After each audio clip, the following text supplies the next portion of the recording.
Hello friends, Sanskrit for education की class में आपका फिर से स्वागत है।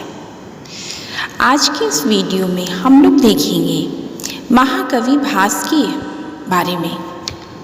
इनका समय 450 ईस्वी के लगभग माना जाता है।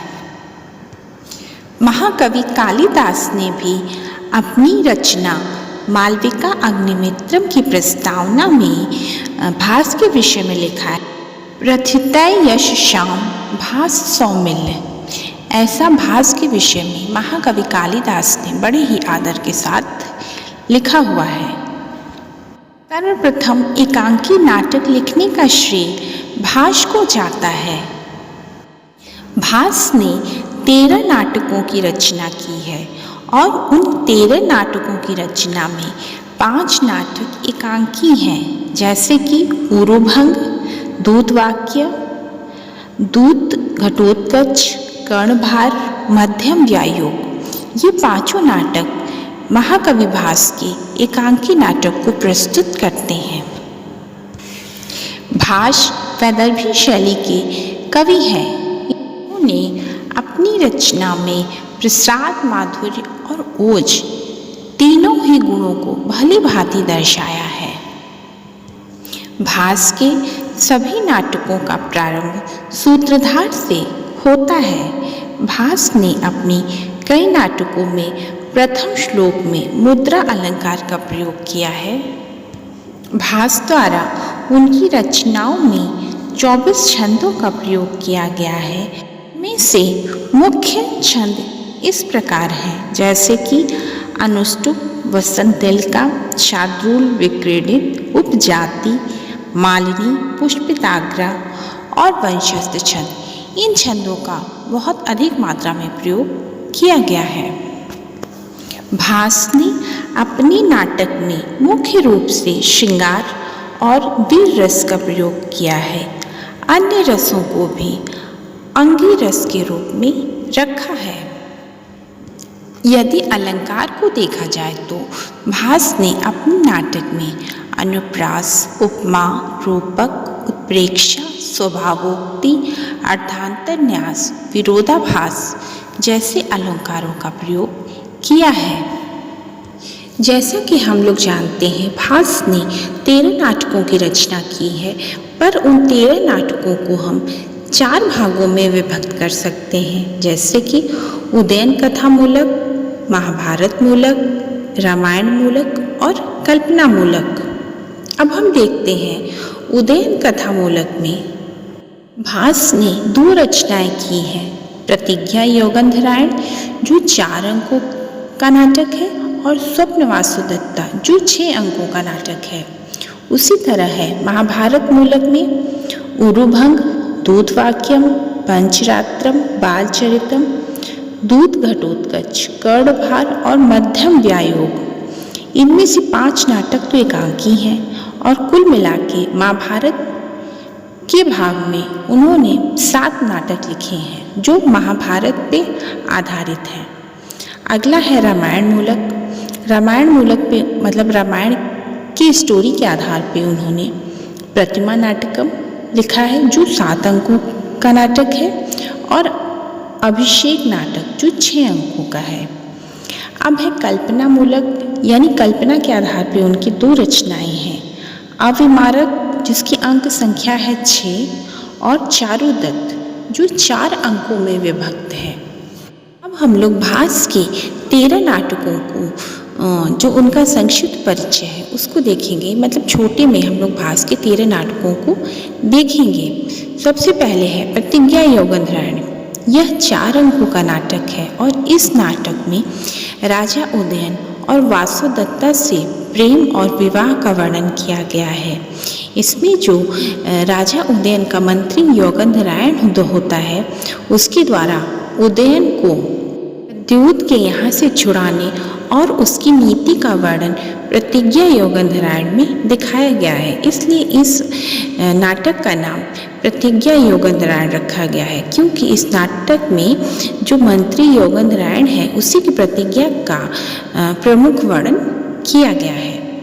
आगे चलते हैं। अगला है स्वप्न वासुदत्तम। यह नाटक 6 अंक का है। इसमें मंत्री योगेंद्रायण का वासवदत्ता अग्नि में जलकर मर गई है, इस बात को फैलाकर उदयन का पद्मावती से विवाह कराना तथा उदयन के पुनः राज्य प्राप्ति की जो संपूर्ण योजना है वह स्वप्न वासवदत्ता में दिखाई गई है। अगला है ऊरुभंग। यह एक एकांकी नाटक है। द्रौपदी के अपमान का जो बदला लेने के लिए भीम द्वारा जो प्रतिज्ञा की गई थी कि भीम दुर्योधन की जंघा को भंग करके यानी उसको तोड़ करके उसको मार करके वह अपनी प्रतिज्ञा को पूर्ण करेगा, यह एकांकी नाटक है जो महाभारत पर आधारित है। अगला है दूतवाक्य। यह भी एक एकांकी नाटक है और महाभारत के युद्ध से पूर्व श्री कृष्ण का पांडवों के यहाँ जो दूत बन के जाने की कथा है और संधि प्रस्ताव को रखने की, यानी जब कृष्ण युद्ध के पहले कृष्ण एक बार चाहते थे कि संधि हो जाए तो वह खुद ही ऐसा प्रस्ताव संधि का प्रस्ताव लेके दुर्योधन के पास गए थे, उसी समय का यह वर्णन है।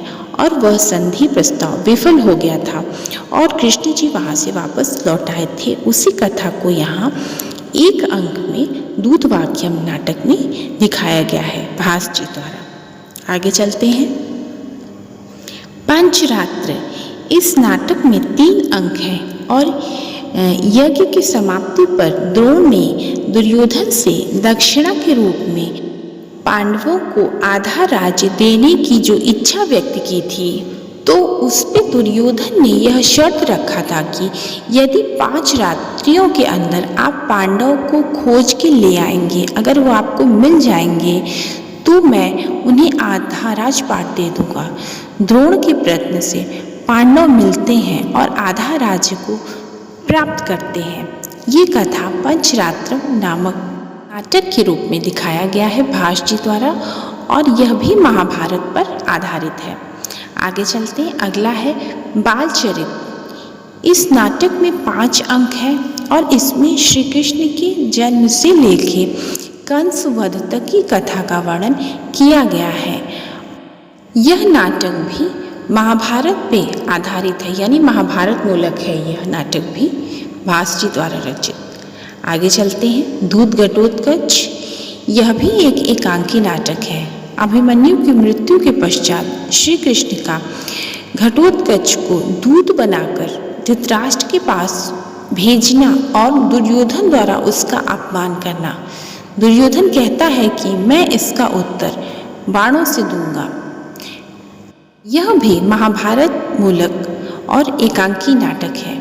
अगला है कर्णभारम। यह भी एक एकांकी नाटक है। इसमें कर्ण का ब्राह्मण वेशधारी इंद्र को कवच और कुंडल दान में देने का वर्णन किया गया है। जैसा कि हम लोग जानते हैं कि कर्ण से बड़ा कोई दानी नहीं है, क्योंकि उसने अपने प्राणों की चिंता न करते हुए भी अपना कवच और कुंडल निकाल के दान में दे दिया था। तो ऐसा बहुत प्रसिद्ध है कि कर्ण से बड़ा कोई दानी नहीं है और यह कथा भी महाभारत मूलक है।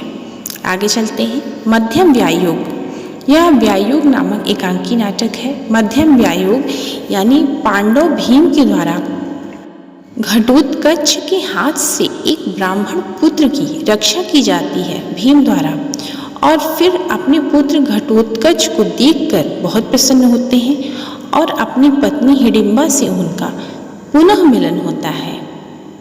यह भी महाभारत आधारित नाटक है। आगे चलते हैं। अगला है प्रतिमा नाटकम। इस नाटक में 7 अंक हैं। इसमें रामायण की कथा का संक्षेप में वर्णन दिखाया गया है। इसमें राम का राज्याभिषेक, रुक जाना और 14 वर्ष का वनवास, दशरथ की प्रतिमा को देखकर भरत को दशरथ की मृत्यु का पता चलता है, क्योंकि जब दशरथ की मृत्यु हुई थी तो भरत अयोध्या में नहीं थे। तो इस नाटक का नाम प्रतिमा नाटकम इसी आधार पर रखा गया है और यह रामायण मूलक कथा है। आगे चलते हैं। अगला है अभिषेक नाटक। इस नाटक में 6 अंक हैं। इसमें रामायण के किष्किंधा कांड से युद्ध कांड तक की संपूर्ण कथा का संक्षिप्त वर्णन किया गया है। अंत में रावण वध के पश्चात राम का राज्याभिषेक के साथ वर्णन दिखाया गया है और यह रामायण मूलक कथा है। आगे चलते हैं। अगला है अवैमारक। यह नाटक भी 6 अंकों का है। इसमें राजकुमार अवैमारक का राजा कुंती भोज की पुत्री कुरंगी के साथ प्रणय और विवाह का वर्णन दिखाया गया है। यह कल्पना मूलक है। और चारुदत्त। इस नाटक में 4 अंक हैं। इसमें निर्धन ब्राह्मण चारुदत्त और वसंतसेना नाम की वेश्या के वसंतसेना का प्रणय और परिणय का संपूर्ण वर्णन दिखाया गया है। यह रचना कुछ शूद्रक के मृच्छकटिक जैसी है, लेकिन यहाँ भास की रचनाओं में इसे कल्पना मूलक की श्रेणी में रखा जाता है। इस तरह से भास के 13 नाटक जो बहुत प्रसिद्ध है और परीक्षाओं में हमेशा ही पूछे जाते हैं, इनमें से कोई ना कोई क्वेश्चन हमेशा ही रहता है। इसे आप अच्छे से पढ़ के और सुन के परीक्षाओं में जो भी प्रश्न आते हैं उसे आप बड़ी ही सरलता से हल कर सकते हैं। तो आज हम लोगों ने भास के 13 नाटक, उनके जीवन के विषय में और उनके नाटकों के विषय में संक्षिप्त परिचय देखा। मतलब इनसे संबंधित कोई भी प्रश्न होंगे तो आप उसे समझ सकते हैं।